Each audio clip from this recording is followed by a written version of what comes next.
last delivery of the night was supposed to take 10 minutes. It took me 11 years to understand why. My name is Daniel Carter, and at the time, I was working as a night delivery driver for a small food company outside Blackwater County. Most nights were boring.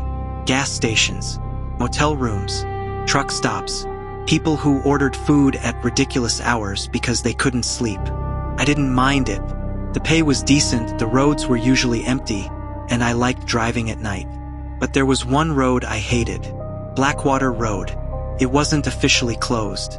There were no warning signs, no police barriers, nothing that would make you think twice about driving there. But locals avoided it. They said the road had been abandoned years ago. My manager called it an old shortcut. I called it a place I never wanted to visit. Unfortunately, on a rainy Tuesday night, my final delivery was going there. It was 12:41 a.m. when the order came through. I looked at the address, 17 Blackwater Road. I immediately frowned. I had never heard of the address. I entered it into the GPS. The map loaded. A thin blue line appeared. 23 minutes. I sighed. The restaurant was already closed. I was the only driver left, so I took the order. The package was small. One paper bag. No name on the receipt. Just, deliver to 17 Blackwater Road. I remember thinking that was strange. Most customers had names. This one didn't. The rain started 5 minutes into the drive. At first it was light. Then it became heavy enough that I had to slow down. The highway disappeared behind a wall of rain. Trees surrounded both sides of the road. No houses, no streetlights, no other vehicles. My GPS kept telling me to continue straight. Then, without warning, the highway ended. The asphalt became cracked. The lane markings disappeared. I looked at the GPS. It still showed the same route. 17 Blackwater Road, 4.2 miles. I should have turned around. Instead, I kept driving. For miles later, I saw a mailbox. Old, rusty. The number was barely visible. 17. I slowed down. A narrow driveway disappeared into the trees. My headlights illuminated a wooden house at the end. 2 stories. Dark windows. No lights. No other cars. I checked the GPS. You have arrived. I looked at the clock. 1:03 a.m. I picked up the food bag and stepped out. The rain had stopped. That was the first thing that bothered me. It had been pouring seconds earlier. Now the ground was completely dry. Not damp. Not wet. Dry. I looked back at my car. The windshield wasn't even covered with water. I stood there for several seconds. Then I heard something. A door creaking. The front door of the house had opened. I hadn't touched it. I walked toward it. Hello? No answer. The porch light flickered once, then went out. I looked at the address. Correct. I stepped inside. The house smelled old. Not dirty, just old. Like a place that hadn't been lived in for decades. There was a long hallway leading toward the back. A staircase on the right. A living room on the left. And a dining room straight ahead. I called out again. Delivery. Nothing. I checked the receipt. No instructions. I put the food on a small table near the entrance. Then I noticed something. There was an envelope beside it. My name was written across the front. Daniel Carter. I stared at it. I hadn't told anyone I was coming here. I slowly picked it up. There was no stamp. No return address. Just my name. I opened it. Inside was a single piece of paper. For words were written on it. Leave before 1:17. I looked at my phone. 1:05 a.m. I laughed nervously. Someone was playing a joke. That had to be it. I turned toward the front door. Then I heard a sound upstairs. A single footstep. Thump. I froze. Another. Thump. Someone was walking across the second floor. I whispered, "Hello." The footsteps stopped. I waited. Nothing. Then my phone vibrated. A notification from the GPS. I looked at the screen. The route had changed. Instead of showing my way home, it now showed 17 Blackwater Road. My location was blinking inside the house. I stared at it. Then the screen displayed something I had never seen before. Destination, home. Underneath, arrival 1:17 a.m. I felt a cold sensation move through my chest. I tried closing the GPS. The screen wouldn't respond. Then I heard another sound. This time it came from outside. Car door closing. Bang. I slowly walked toward the window. There was a small gap between the curtains. I looked through it. My delivery car was parked in the driveway. Empty. But someone was standing beside it. A man. Tall. Motionless. His face was hidden by the darkness. I stepped away from the window. Then the man's head slowly turned toward the house. Toward me. I couldn't see his face, but I could see his smile. My phone vibrated again. A new message appeared. No number. No sender. Just one sentence. Don't let him know you're inside. I looked toward the front door. It was still open. Then I heard the door downstairs slowly begin to close. Creak. I ran toward it, but before I could reach the door, it slammed shut. Bang. The entire house went silent. I checked the time. 1:08 a.m. 9 minutes had passed, and from somewhere deep inside the house, I heard someone whisper my name. Daniel. Then another voice answered from upstairs. My own voice. He's here. The voice upstairs sounded exactly like mine. He's here. I stood frozen in the hallway. For several seconds, I couldn't even breathe. Then I whispered, "Who's here?" Nothing. I waited. No footsteps. No movement. Just the sound of the old house settling around me. I looked at my phone. 1:09 a.m. 8 minutes.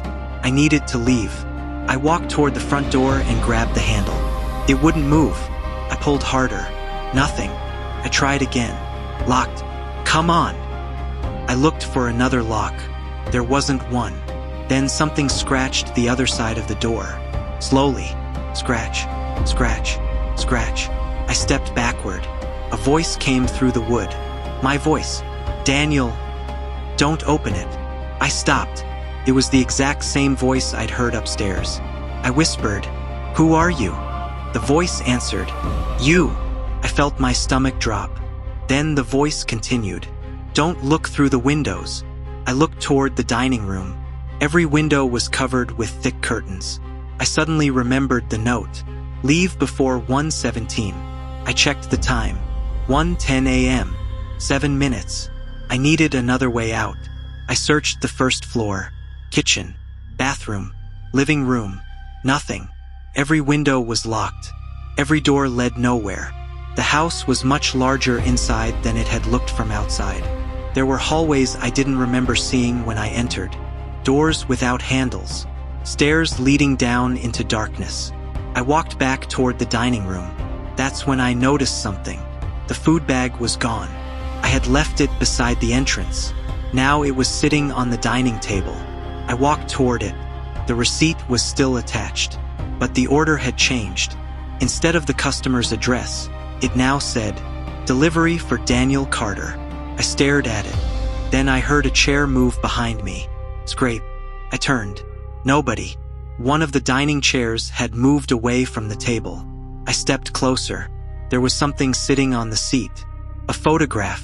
I picked it up. It showed the same house, but the photograph looked old. Very old. For people stood in front of it. A man. A woman. A little boy. And another child. I recognized the little boy immediately. It was me.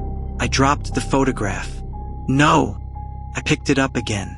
The face was unmistakable. Same eyes. Same hair. Same small scar above the eyebrow. I turned the photograph over. There was a date written on the back. October 14th, 2004. I was 6 years old. I had no memory of this place. Then I noticed something written beneath the date. Daniel came back. My phone vibrated. 1:12 a.m. I heard a noise upstairs. Someone was walking. Slowly. Coming down the stairs. Step. Step. Step. I moved into the kitchen. The footsteps stopped. I waited. Nothing. Then a voice whispered, "Daniel." I looked toward the hallway. A shadow appeared on the wall. Someone was standing at the top of the stairs. I couldn't see the person, only the shadow. Then the shadow began walking downstairs. I backed away. The figure reached the bottom step. I still couldn't see its face. Then it spoke. "You don't remember me?" I couldn't answer. The figure stepped into the hallway light. My heart stopped. It was me, but older, maybe 30 years old. Same face, same scar, same eyes. He looked exhausted. There was blood on his shirt. He stared at me. Then he whispered, "I told you not to come back." I shook my head. "Who are you?" He looked toward the dining room, then at the windows. His expression became terrified. "I'm the reason you survived." "What does that mean?" He stepped closer. "You have to leave before 1:17. "I can't. The door is locked." He looked at his watch. 1:14 a.m. 3 minutes. Then he said, "There's another way out." "Where?" He pointed toward the kitchen. "The basement." I stared at him. "Where's the door?" He looked at me. "Behind you." I turned. There was a door in the kitchen wall. I hadn't noticed it before. I opened it. A staircase descended into darkness. Cold air came from below. I looked back at the older version of myself. He was gone. I stepped into the basement. The basement was enormous. Shelves covered the walls. Old boxes, broken furniture, hundreds of photographs. I walked deeper. Then I noticed something strange. Every photograph showed the same house. Different years, different people. But the house never changed. I picked up one. 1998. Another. 2001. Another. 2004. Then 2026. The photograph showed me standing outside the house. I looked at the date again. Tomorrow. My hands started shaking. Then I noticed a small wooden table. On it was a notebook. I opened it. The first page contained a single sentence. "Every person who enters this house becomes part of it." I turned the page. Names filled the next several pages. Dozens of them. Some crossed out. Some circled. Then I reached the final page. Only one name was written there. Daniel Carter. Beside it, arrival 1:03 a.m. Exit 1:17 a.m. But beneath that was another line. Status not yet decided. I heard footsteps above me. Then the basement door slammed shut. I looked at my phone. 1:16 a.m. 1 minute. Then something knocked from the other side of the basement door. 3 times. "Knock! Knock! Knock!" A voice whispered, "Daniel!" I recognized it. It was the voice from the front door. My voice. "Whatever you do." The lights flickered. "Don't look through the window." I looked toward the basement wall. There was a small window I hadn't noticed before. The curtain was slightly open. Something was standing outside. I could only see its silhouette. Then it slowly raised one hand and waved at me. My phone clock changed. 1:17 a.m. At that exact moment, every light in the house turned on, and the figure outside the basement window opened its eyes. The moment the clock changed to 1:17 a.m., every light in the house came on. For a few seconds, I couldn't move. The basement window was directly in front of me. Something was standing outside. It had 2 eyes, wide open, staring directly at me. I stepped closer. Then I remembered the note. "Don't look through the windows." I immediately looked away. The figure outside began scratching the glass. Scratch, scratch, scratch. I backed away from the window. Then I heard footsteps above me. Fast footsteps. Someone was running across the first floor. I grabbed the basement door. It opened. I ran upstairs. The house was completely different. The furniture was gone. The walls were covered with photographs. Hundreds of them. Every photograph showed people standing in front of the house. Some were smiling. Some were crying. Some were staring directly at the camera. And every single person had the same face. Mine. I walked backward. Then I heard a car horn outside. Honk. I looked toward the window. Stopped myself. No, I wasn't going to look. Another horn. Honk. Then someone knocked on the front door. 3 times. Knock. Knock. Knock. A voice came through the door. "Daniel." I froze. It was my voice. Again. Daniel opened the door. I whispered, "Who are you?" The voice laughed. "You know who I am." I stepped closer to the door. Then I noticed something. The voice wasn't coming from outside. It was coming from inside the house. Behind me, I turned. Nobody. Then the voice whispered directly beside my ear. "Don't let him see you." I spun around. Still nothing. I ran toward the kitchen. That's when I saw the front window. The curtain had moved. I looked away immediately, but I had already seen enough. A black sedan was parked outside, and someone was sitting inside. The driver. I knew who it was, because I could see his reflection in the glass. It was me. I grabbed a kitchen knife. I don't know why. Maybe because having something in my hand made me feel less helpless. I moved toward the back of the house. There was another hallway now. I was certain it hadn't been there before. At the end was a wooden door. I opened it. A bedroom. An old child's bedroom. A small bed. A wooden toy box. A desk. And photographs. I walked toward the desk. There was a framed picture. A little boy standing beside a man. The little boy was me. The man was my father. I hadn't seen his face in years. My father disappeared when I was 6. My mother always told me he died in an accident. I had believed her, until I saw the photograph. On the back was a date, October 14th, 2004.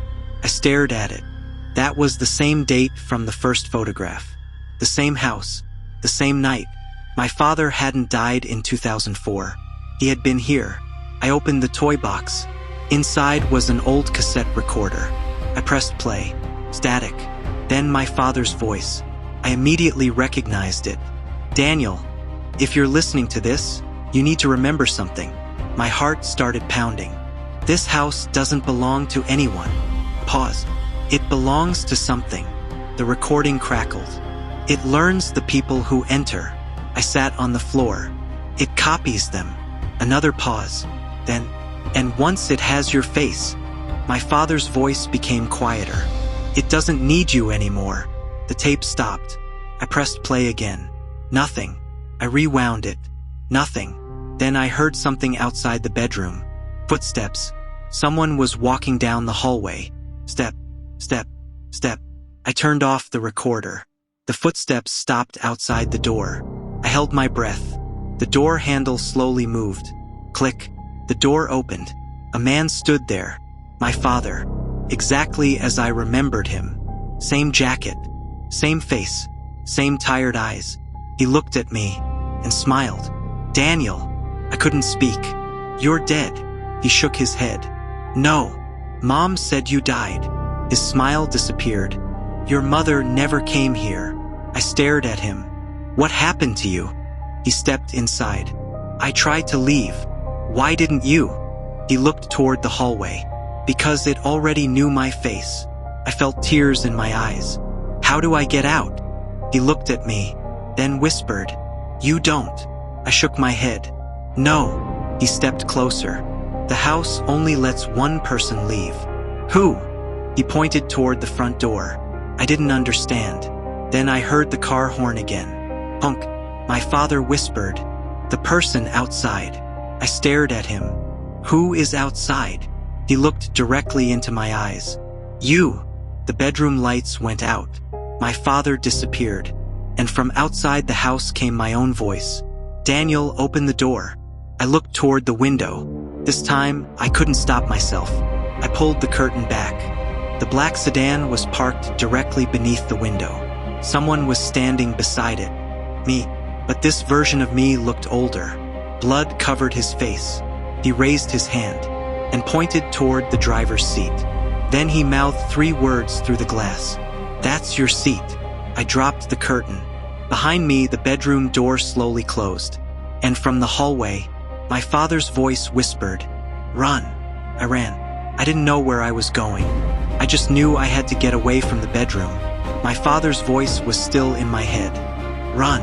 I sprinted down the hallway. But after a few seconds, I realized something was wrong. The hallway was getting longer. Much longer. The front door should have been 20 feet away.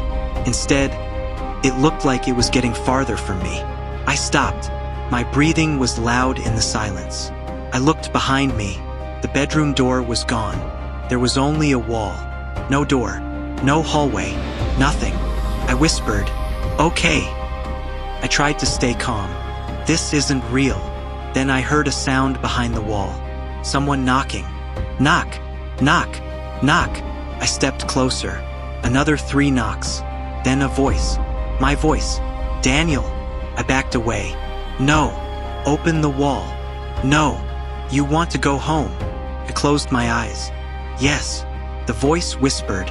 "Then you have to remember." The wall suddenly cracked. A thin line appeared from the ceiling to the floor. Then another. The entire wall split open. Behind it was another room. The room looked like an old living room.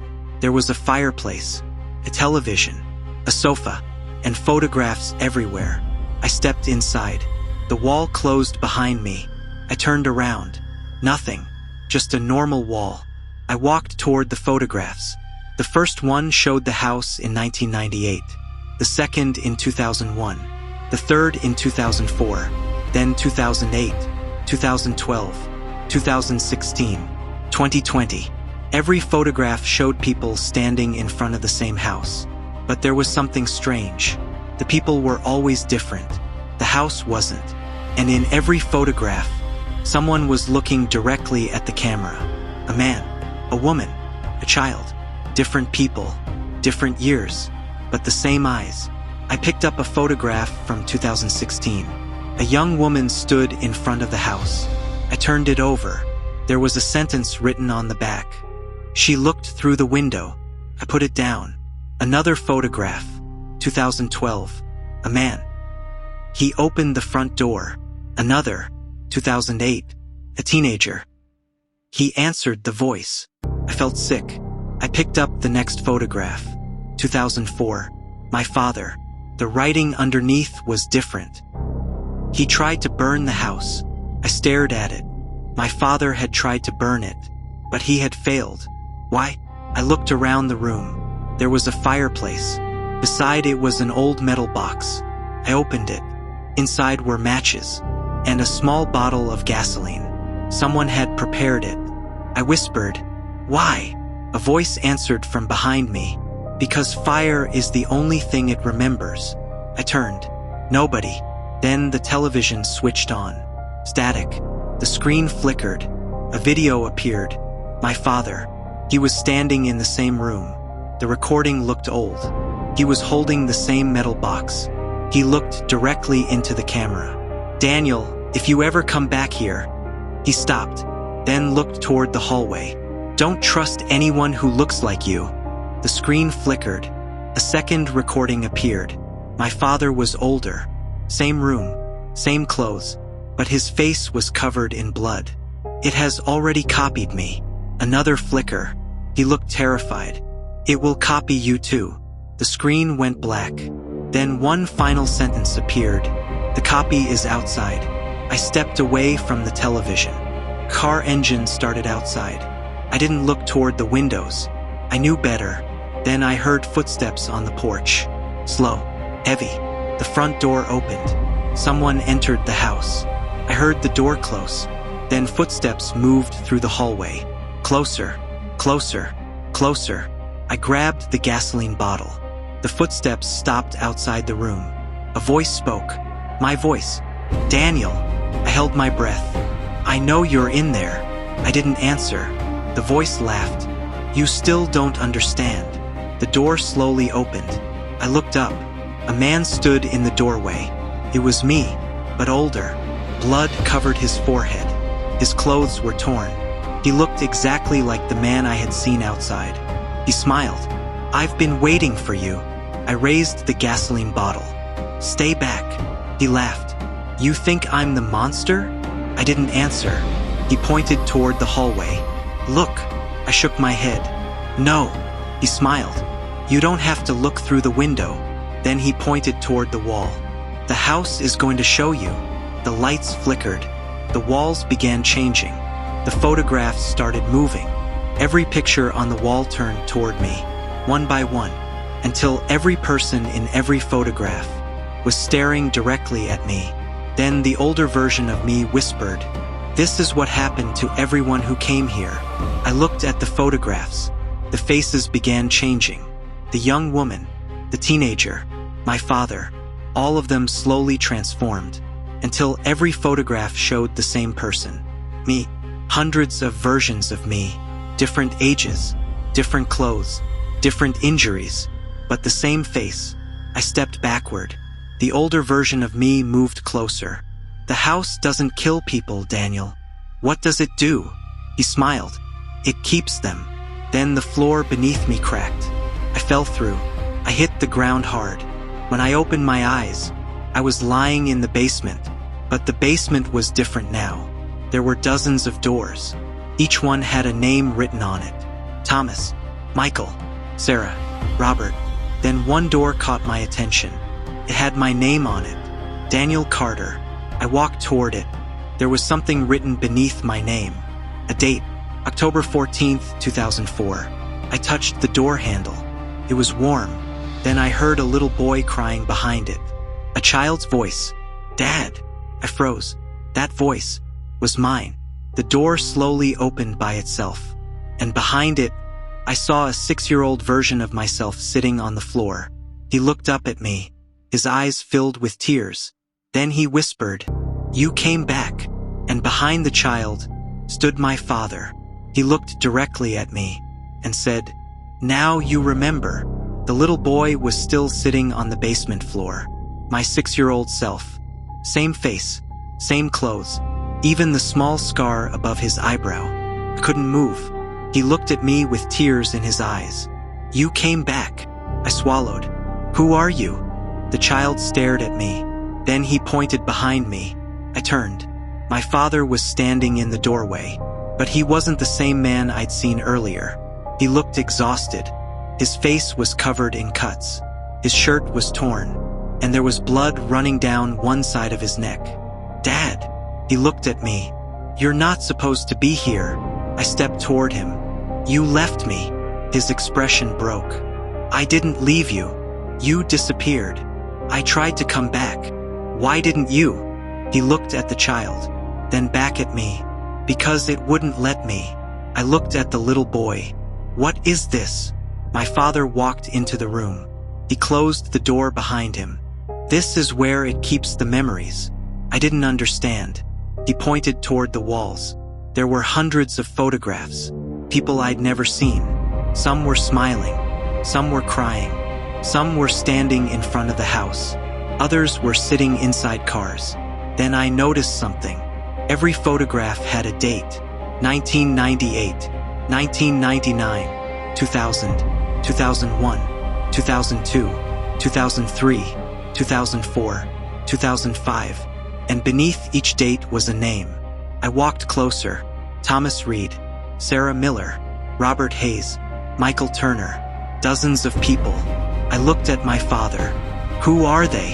He whispered, "The previous drivers." I stared at him. "Drivers of what?" He pointed toward the basement wall.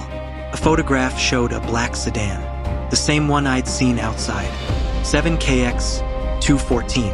My father said, "The house doesn't want people." He paused. "It wants drivers." I felt a chill. "Why?" He shook his head. "I don't know." "Then what happens to them?" He pointed toward one of the doors. I looked. Behind the door was a photograph of an old man sitting behind the wheel of the black sedan. His face had been scratched out. My father whispered, "They leave." "Then what's wrong?" He looked at me. "They don't leave alone." The little boy suddenly started crying. I knelt beside him. "It's okay." He looked at me. "Don't trust Dad." I froze. "What?" My father stepped forward. "Daniel, don't listen to him." The child shook his head. "He's not Dad." I looked between them. My father became pale. The child pointed at him. "He's the house." I stepped backward. My father didn't move. Then he smiled. It wasn't my father's smile. It was the same smile I'd seen on the man outside. The copy, the house, whatever it was. It had been pretending to be my father. The thing wearing my father's face slowly tilted its head. "Very good." The little boy screamed. The lights went out. I grabbed the child. We ran. We rushed through the basement. Doors began opening around us. People appeared behind them. Men, women, children, all staring at us. Some begged for help. Some screamed. Others whispered the same sentence. "Don't let it copy you." I kept running. The little boy held my hand. Then he stopped. Pulled him. "Come on." He wouldn't move. He pointed toward a door. My name was written on it. Daniel Carter. But this time, the date underneath had changed. 2026. The door opened. Inside was a small bedroom. There was a bed, a desk, a mirror, and a photograph. I walked toward it. My heart stopped. It showed me standing outside the house. But the photograph had been taken that night. Behind me stood the older version of myself, the one I'd seen outside. I turned the photograph over. There was a message. "One Daniel enters." I read the next line. "One Daniel leaves." Then the final line. "Only one is real." The little boy whispered, "That's why you're here." I looked at him. "Why?" He pointed toward the mirror. I looked. My reflection was smiling. I wasn't. The reflection raised its hand. I didn't. Then it touched the glass. A crack appeared. Crack. Another. Crack. The reflection leaned closer and whispered, "You should have stayed dead." I stepped backward. The little boy grabbed my hand. "Run!" The mirror shattered. Something came through. A hand. Then an arm. Then a face. My face. The copy climbed out of the broken mirror. It stood in front of me, exactly like me, but its eyes were completely black. It smiled. "Now we can go home." I grabbed the gasoline bottle I'd carried from upstairs. The copy looked at it. The smile disappeared. I poured the gasoline across the floor. The copy stepped backward. "Why are you afraid?" It didn't answer. I struck a match. The flame illuminated the basement. For the first time, I saw what was behind the walls. Not wood, not concrete. Thousands of faces. People trapped inside the house. Their eyes opened. All at once, the copy screamed, and the entire house began shaking. The little boy looked at me. "Dad said fire is the only thing it remembers." I dropped the match. The gasoline caught fire. Flames raced across the basement floor. The walls began screaming. Not one voice. Hundreds, maybe thousands. The copy grabbed my arm. "If you burn the house." His face began changing. "You burn yourself." I looked at the little boy, then at the flames, and finally at the black sedan visible through the basement window. The engine had started. Someone was sitting behind the wheel. The older version of me. He was waiting. I understood. The fire wasn't the escape. It was only the beginning. I grabbed the little boy's hand and ran toward the basement stairs. Behind us, the house screamed, and somewhere upstairs, a clock began counting down. 1:16 a.m., 1:15, 1:14. The time was moving backward, and the black sedan was waiting for us outside. The fire was spreading too quickly. I grabbed the little boy's hand and pulled him toward the basement stairs. Behind us, the walls screamed, not like a person. It sounded deeper, like hundreds of voices were trapped underneath the house, all screaming at the same time. The little boy was crying, "Don't let go." "I won't." We reached the stairs. Then the house shook. Boom! Dust fell from the ceiling. The stairs shifted beneath our feet. I looked up. The basement door was gone. There was only a solid wall. I turned around. The little boy was gone. "Daniel!" No answer. "Daniel!" I ran back toward where he had been standing. Nothing. Only flames. Then I heard his voice. From somewhere inside the fire. "I'm still here." I stepped toward the flames. The heat hit my face. "Where are you?" "Behind you." I turned. The little boy was standing at the bottom of the stairs. But something was wrong. He wasn't crying anymore. He was smiling. I slowly stepped backward. "You're not Daniel." He tilted his head. "Of course I am." "No." His smile became wider. "You're the one who forgot." Then the entire basement went dark. I opened my eyes. I was lying on the floor of the living room. The fire was gone. There was no smoke, no flames, no broken walls, Everything looked normal. Too normal. I stood up. The clock on the wall read 1:16 a.m. I checked my phone. 1:16 a.m. I had no idea how long I'd been unconscious. Then I heard the front door open. I turned. The older version of myself walked inside. Blood covered his shirt. He looked at me. "You finally understand. Where's the boy?" He didn't answer. "Where is he?" The older Daniel looked toward the staircase. "He was never a child." I stared at him. "What?" He stepped closer. "The house doesn't create copies from people." He paused. "It creates people from memories." I shook my head. "That's impossible." He smiled. "You remember your father, don't you?" "Yes." "Do you remember him disappearing?" "Yes." "Do you remember the night he died?" I hesitated. "No." His expression changed. "Exactly." He walked toward the dining room. I followed him. He stopped beside the table. There was a newspaper sitting there. The front page showed a photograph of a burned car. I picked it up. The headline read, "Local man dies in Blackwater Road accident." Below it was my father's name, David Carter, 34. The date was October 14th, 2004. I stared at the article. "He died here." The older Daniel nodded. "Yes, but Mom said, your mother lied." "Why?" He looked at me. "Because she didn't want you to remember what happened." I read the article. It said my father had been driving alone. There was no mention of me, no mention of another passenger, no mention of the house. I looked up. Where was I? The older Daniel didn't answer. I suddenly remembered something. A seatbelt, rain, a steering wheel, a man's hand grabbing mine. Then, a crash. I dropped the newspaper. I was there. He nodded. Yes, but I was 6. You survived. What happened to Dad? He looked toward the window. He didn't. I swallowed. Then who saved me? The older Daniel looked directly at me. I did. I stared at him. You? He nodded. But I wasn't supposed to. A loud engine started outside. The black sedan. The older Daniel looked toward the door. It's time. Time for what? He walked toward the front entrance. You have to leave. I followed him. How?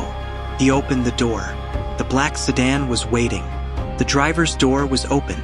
The passenger door was open. Nobody was inside. He pointed toward the driver's seat. Get in. I shook my head. No. His expression became serious. If you don't drive, the house will choose someone else. Who? He looked at me. The next person who enters. I remembered the delivery, my customer, the person who had ordered the food, the name that wasn't on the receipt. I suddenly understood. There had never been a customer. The delivery was only an excuse. The house had called me here. I stepped closer to the car. The dashboard clock read 1:16 a.m. The older Daniel whispered, You have 1 minute. I looked at him. Why are you helping me? He smiled sadly. Because someone helped me. Who? He looked behind me. I turned. The house was burning again, but this time the flames were black. And standing in the doorway was my father. He looked exactly as he had in 2004. He raised one hand, then pointed toward me. The older Daniel whispered, Him. My father spoke. His voice carried across the entire yard. Daniel, don't get in the car. I froze. The older Daniel stepped backward. His face changed. For the first time, I saw fear in his eyes. My father walked out of the burning house. The flames didn't touch him. He looked at me. The house wants you to drive. I looked at the older Daniel. Is that true? He didn't answer. My father continued, But if you drive. He looked at the black sedan. You become part of it. The clock changed. 1:17 a.m. The driver's door slammed shut. The engine started. The headlights turned on. And every window of the house suddenly filled with faces. Hundreds of them, all staring at me. My father's expression became desperate. Daniel, whatever you do. The rear passenger door opened. Inside the car was the little boy. He looked at me. and whispered, "Come home." Then the car began moving toward me by itself. Slowly, silently, the older Daniel shouted, "Run!" I turned and ran toward the forest. Behind me, I heard the sedan accelerating, and as I looked back one final time, I saw who was sitting behind the steering wheel. It wasn't the older Daniel. It wasn't my father. It wasn't the copy. It was me, the 6-year-old version of me, smiling, driving straight toward me. I ran through the forest without knowing where I was going. Branches hit my face. My shoes slipped through the wet ground. Behind me, the black sedan followed. But there was no road, no headlights, no sound of tires. It was simply moving through the trees, like the forest didn't exist for it. I looked back. The driver's window was open. The 6-year-old version of me was still behind the wheel. Smiling, he raised one hand and waved. I kept running. Then I heard someone shouting from behind me, "Daniel!" I stopped. It was my father's voice. I turned. He was standing between the trees. The black sedan was gone. My father looked exactly as he had in 2004. Young, alive, terrified. He pointed toward the darkness behind me. "Don't follow the road." "What road?" He pointed. I looked down. There was a narrow road beneath my feet. I hadn't noticed it before. Black asphalt, wet, perfectly straight. It disappeared into the forest. My father shook his head. "That's not a road." I stepped away from it. "What is it?" He looked at me. "It's a memory." I followed my father deeper into the forest. After a few minutes, we reached an old clearing. There was a broken car sitting beneath a tree. My heart stopped. I knew that car. It was my father's. The same car from the newspaper. The same car from the accident. I walked toward it. The windshield was shattered. The driver's door was crushed. The passenger side was almost completely destroyed. I looked inside. There were 2 seats. Driver, passenger. My father stood behind me. "You were sitting there." He pointed toward the passenger seat. I touched the broken glass. Suddenly, I remembered. Rain. Screaming. My father driving. Something sitting in the back seat. A shadow. Tall. Motionless. I turned around. Something was in the car. My father nodded. "Yes." "What was it?" He looked toward the trees. "I don't know." "Then why did it follow us?" He didn't answer. I looked back at the car. A small handprint was visible on the inside of the rear window. A child's hand. But I had been 6. I hadn't been sitting in the back. I touched the print. And another memory came back. My father shouting, "Don't look at it." Then my own childlike voice, "Dad, there's someone behind us." My father, "Don't turn around." Then the car suddenly swerved. The road disappeared, and we crashed. I stepped away from the wreck. I was breathing heavily. That's when I died. My father looked at me. "Yes." I stared at him. "But I'm alive." He shook his head. "You survived." "No." He stepped closer. "Daniel, listen to me." His voice became quiet. "You were the only one who survived." I looked at the wreck again. "Then why does the house have my memories?" My father didn't answer. Instead, he pointed toward the forest. Someone was standing between the trees. The older version of me. He walked toward us. I immediately stepped backward. "You!" He looked at my father, then at me. "It's time you knew the truth." My father shook his head. "Don't." Older Daniel ignored him. "The house didn't bring you here." I stared at him. "Then who did?" He pointed toward me. "You did." I didn't understand. "What?" He stepped closer. "Every version of you that you've seen tonight," he paused, "was created from the moment you died." I felt cold. "I didn't die." He looked at the wreck. "You did." My father stepped forward. "Enough." Older Daniel continued. "Your body survived." He looked at me. "But something stayed behind." I whispered, "What?" He pointed toward the road. "Your fear." Suddenly, headlights appeared between the trees. The black sedan returned. But this time, there was nobody behind the wheel. It stopped beside us. The rear door opened. Inside was the 6-year-old version of me. He was no longer smiling. He was crying. He looked directly at me. "I don't want to stay here anymore." I walked toward him.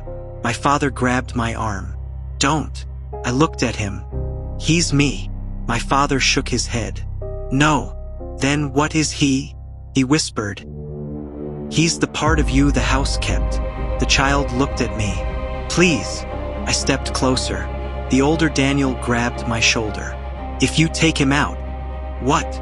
He looked terrified. "You won't be able to leave."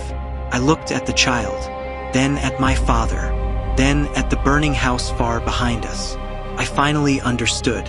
The house wasn't trying to kill me. It was trying to make me choose my life, or the part of me that had been trapped here since I was 6. I opened the car door. The child reached for my hand. My father shouted, "Daniel, don't!" I ignored him. I pulled the child out. The moment his feet touched the ground, every sound disappeared.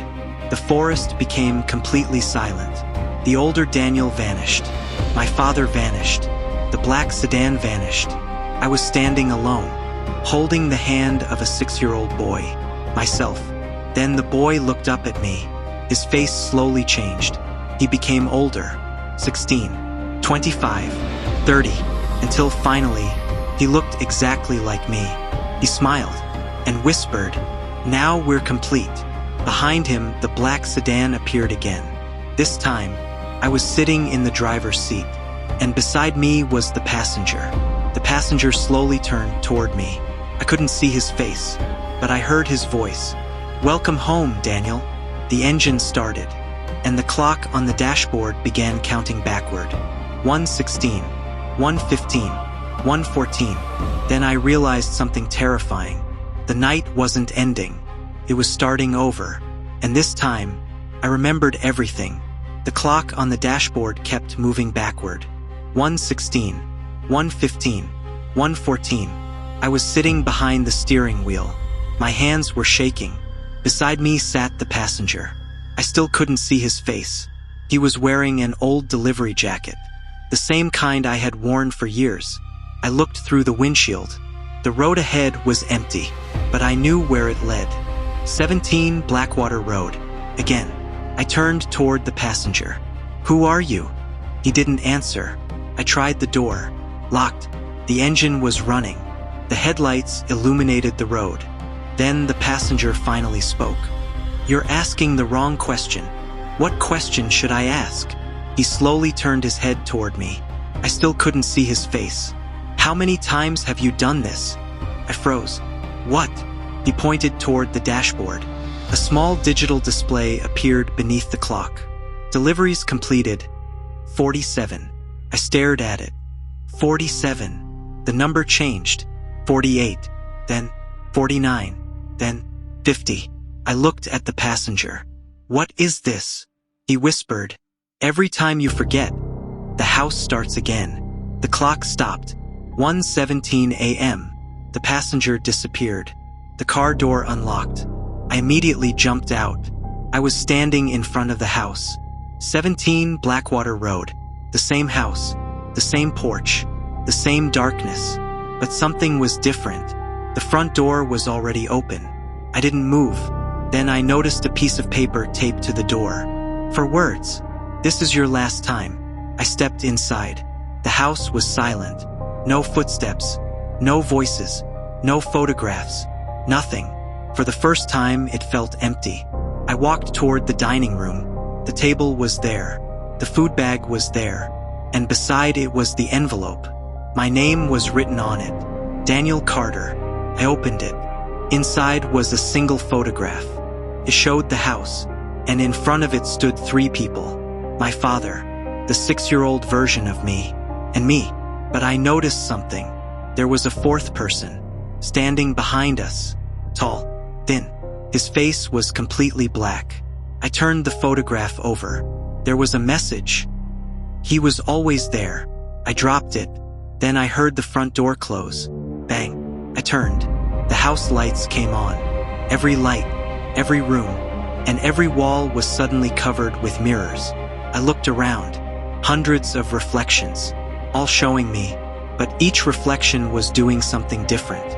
One was crying, one was screaming, one was driving, one was standing in the forest, one was sitting beside my father, one was 6 years old, one was dead, and one was smiling. I stepped closer to the smiling reflection. It raised one finger and pointed behind me. I slowly turned. My father was standing there, but this time I knew he wasn't real. I didn't run. I didn't scream. I simply asked, "Where is the real you?" He smiled. "You finally learned. What happened to you?" "I died here." "Then why are you still here?" His smile disappeared. "Because you never let me leave." I didn't understand. He stepped closer. "Every time you came back, you remembered me." I stared at him. "So the house isn't keeping you?" He shook his head. "You're keeping me." I looked at the mirrors. All my reflections had stopped moving. They were watching us. My father whispered, "The house feeds on unfinished memories." "What do I have to do?" He pointed toward the basement. "Finish it." I walked downstairs. This time there were no flames, no monsters, no copies, just one wooden door. The door I'd seen before. Daniel Carter. I opened it. Inside was the original bedroom from 2004. My father was sitting on the floor. 6-year-old me was beside him, and a broken car key was lying between them. I walked toward it. Then I remembered everything. The accident, the rain, the thing in the back seat, my father trying to protect me, the house appearing after the crash, my father telling me, "Don't look at it." I had looked, and when I did, I saw myself, not the child, not the adult, something else, a version of me that had already been inside the house. That was when the house copied me. That was when the cycle began. I picked up the car key. The little boy looked at me. "Are we going home?" I knelt beside him. "Yes." He smiled, then disappeared. My father stood up. "You have to forgive yourself." I looked at him. "For what?" "For surviving." Tears filled my eyes. "I couldn't save you." He smiled. "You were 6. I should have done something." "You did." "What?" He placed his hand on my shoulder. "You survived." The room began shaking. The walls cracked. The house screamed. My father started fading. I grabbed his arm.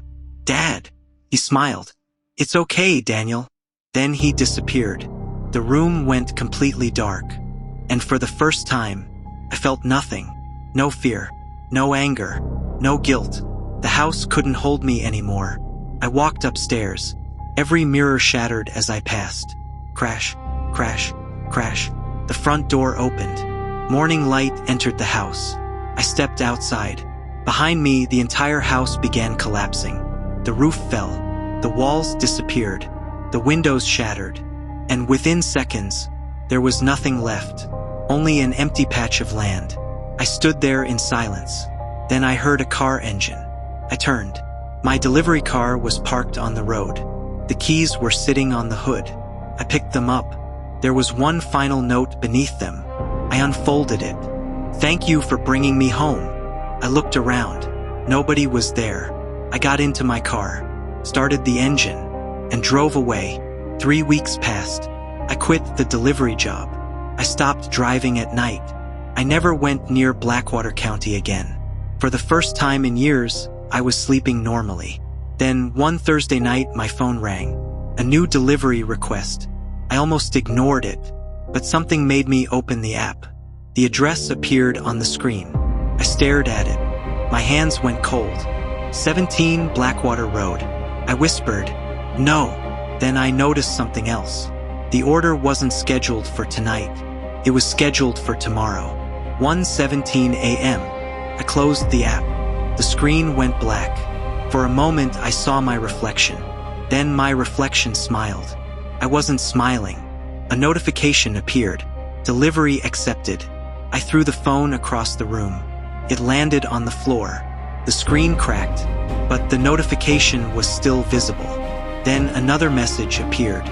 "You forgot one thing." I slowly walked toward the phone.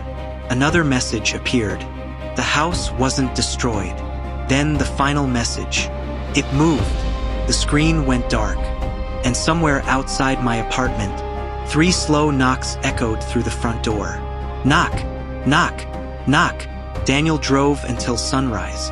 He never looked back. Years later, he would still remember the house. But he never heard the knocking again. He never saw another copy of himself. And most importantly, he never returned to Blackwater Road. Because some places aren't meant to be remembered. They're meant to be left behind.